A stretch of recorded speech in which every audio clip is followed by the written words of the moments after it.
So I'm here in the lab today and we're going to be making observations on double displacement reactions, also called double replacement reactions or metathesis reactions. And in this type of reactions, the reactants are going to be exchanging their cations, which are the positively charged ions, and their anions, which are the negatively charged ions, in order to form the products. Also, in a double displacement reaction, the solvent is usually water and the reactants or products are usually ionic compounds, although they can also be acids and bases. In this experiment, the type of double displacement reactions that we're going to be making observations on are precipitation reactions. In a precipitation reactions, we have two reactants that are aqueous ionic compounds that react to form an insoluble product.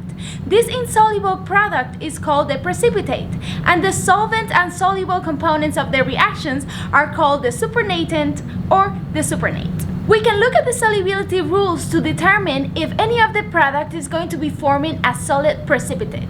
The formation of the solid precipitate is the force that drives the reaction to move forward. If no precipitate forms, that means that the reactants and the products are both aqueous. And if they're both aqueous, that also means that they would cancel out of the net ionic equation. So therefore, that means that if no precipitate forms, then no precipitation reaction occurs. You're going to be making a total of 3 observations. The first one is going to be of the reactants, the second one of the reaction while it's taking place in the test tube, and then after I'm done doing all of the reactions, I will wait 10 minutes and then I will go back and show you the test tube again for you to make a final observation of the reaction. If you see the appearance of cloudiness, that is an indication of precipitation. What you're seeing is solid particles suspended in an aqueous solution.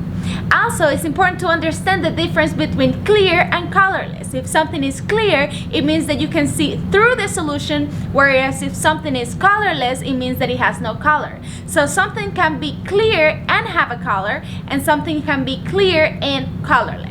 We're going to be doing a total of 6 precipitation reactions. The last 2 are for you to do in your notebook. There are not going to be reagents for those. And after you're done making all of the observations, you should write the whole reaction in your notebook. So that means that you should determine the products, then you should go ahead and balance the reaction, and using the solubility rules, you should be able to determine the physical states for both the reactants and the products. Now with that said, let's go ahead and get started. First, we're going to get started with calcium nitrate and sodium carbonate. I'm going to add to a test tube about 20 drops of each, since that's 1 milliliter. I'm going to get started with calcium nitrate.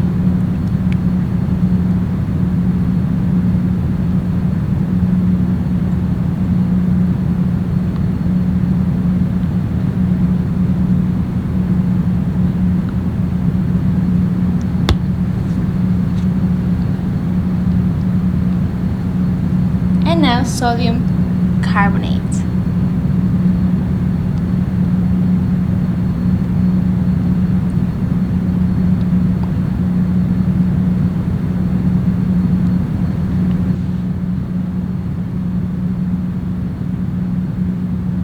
Then we have barium nitrate and sodium sulfate. I'm going to add barium nitrate.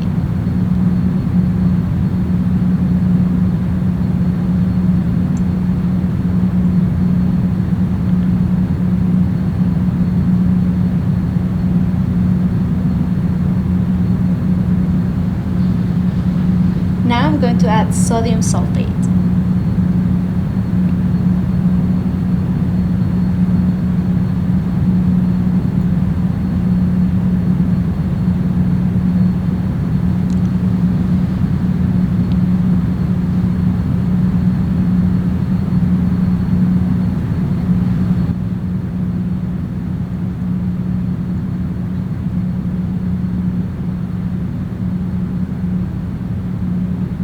Then we have sodium phosphate and silver nitrate.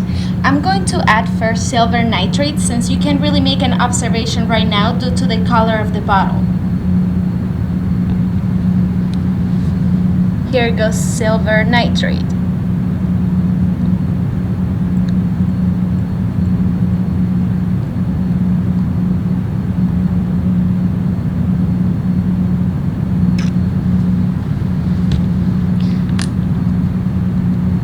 we're going to add sodium phosphate.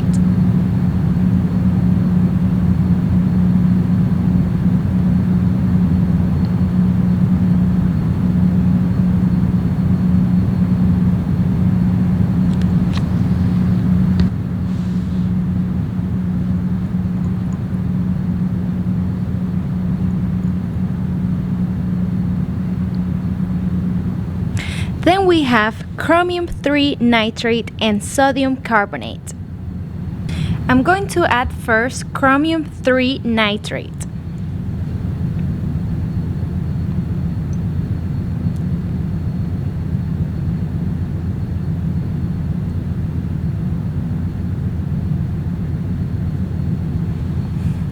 Then I'm going to add sodium carbonate.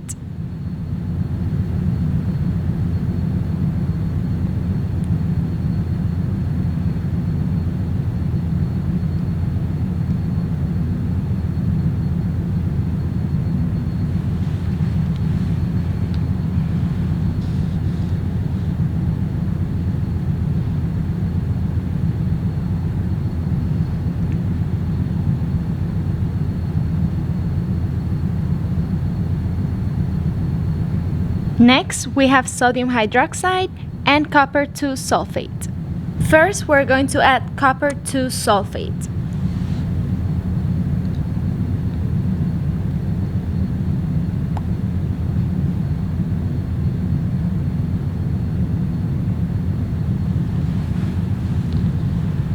And then we're going to add sodium hydroxide.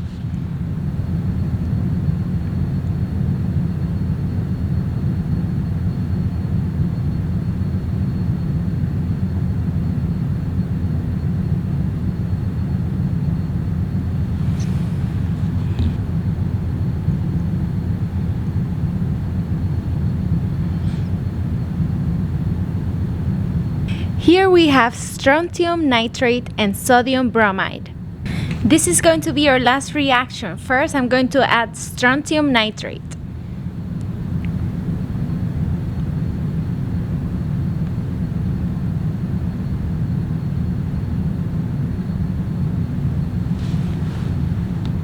Then I'm going to add sodium bromide.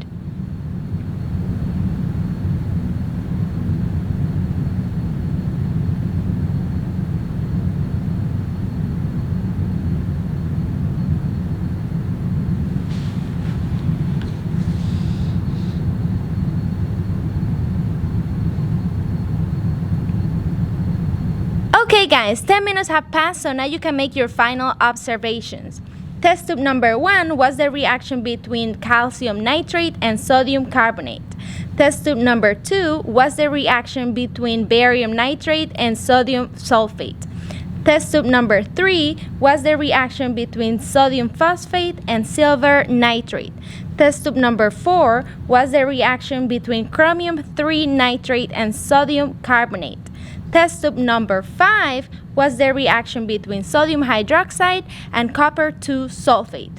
And our last test tube right here was the reaction between strontium nitrate and sodium bromide.